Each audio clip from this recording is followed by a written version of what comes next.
আচ্ছা, কখনো কি ভেবে দেখেছেন বাঘ বা হাতির মতো বিশাল শক্তিশালী প্রাণীও এমন কিছুর ভয়ে লেজ গুটিয়ে পালাতে পারে যা আসলে আপনার আঙুলের চেয়েও ছোট? বিশ্বাস হচ্ছে না তো?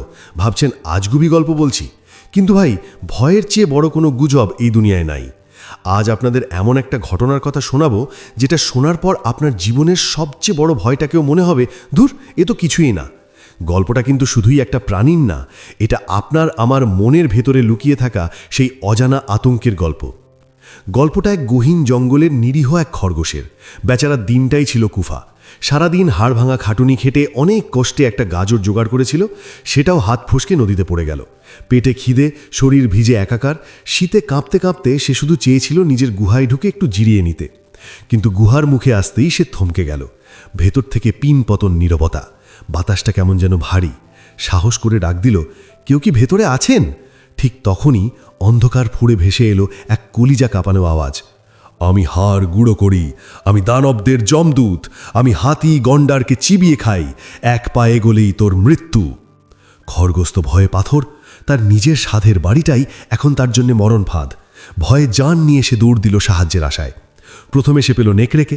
নেকড়ে সব শুনে ভাব নিল, ধুর, গর্তের ভেতর সামান্য প্রাণী, দাঁড়া, এক্ষুনি ঘাড় ধরে বের করছি। গুহার সামনে গিয়ে যেই না নেকড়ে হুঙ্কার দিল, ভেতর থেকে এলো আরও ভয়ঙ্কর উত্তর। আমি শিকারীকেও শিকার বানাই, তোর হাড় চিবিয়ে খাবো কুকুর ছানা।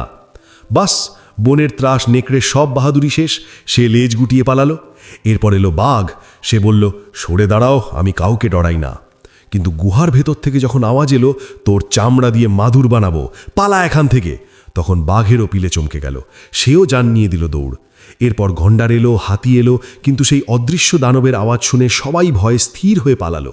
ভাবা যায়, একটা অদৃশ্য কণ্ঠস্বরের ভয়ে বনের বাঘা বাঘা পশুরা দিশাহারা। সূর্য ডুবছে, খরগোশ হতাশ হয়ে বসে আছে। ঠিক তখন সেখানে এলো এক ছোট্ট ব্যাঙ।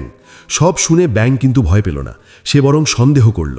খরগোশ বারণ করা সত্ত্বেও ব্যাঙ গুহার মুখে গিয়ে চিৎকার করে বলল, আমি ঝড়ের বার্তাবাহক, এক্ষুনি বেরিয়ে আয়, নইলে টেনে বের করব। সবাই দম বন্ধ করে অপেক্ষা করছে। হঠাৎ অন্ধকার থেকে বেরিয়ে এলো কোনো ড্রাগন নয়, দানবও নয়, আঙুলের চেয়েও ছোট একটা সবুজ শুঁয়োপোকা। আসলে গুহাটার গঠন এমন ছিল যে সেটা একটা ইকো চেম্বার বা বিশাল লাউডস্পিকারের কাজ করছিল। তাই পোকাটার পিচ্চি গলার আওয়াজও দানবের গর্জনের মতো শোনাচ্ছিল। সবাই নিজেদের বোকামি দেখে হাসতে লাগলো। আর এখান থেকেই আমরা জীবনের সবচেয়ে বড় শিক্ষাটা পাই।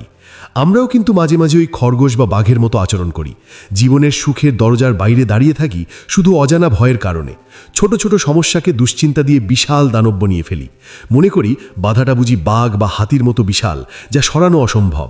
কিন্তু ভাই, সাহস করে একবার অন্ধকারের ভেতরে আলো ফেলে দেখুন, দেখবেন ওটা কোনো বাঘ ভাল্লুক না, সামান্য একটা শুঁয়োপোকা। তাই আজই ঠিক করুন, সারা জীবন কি ওই প্রতিধ্বনির ভয়ে পালিয়ে বেড়াবেন, নাকি সাহস করে গুহার ভেতরে ঢুকবেন। ভয়কে জয় করার চাবিকাঠি কিন্তু আপনার হাতেই।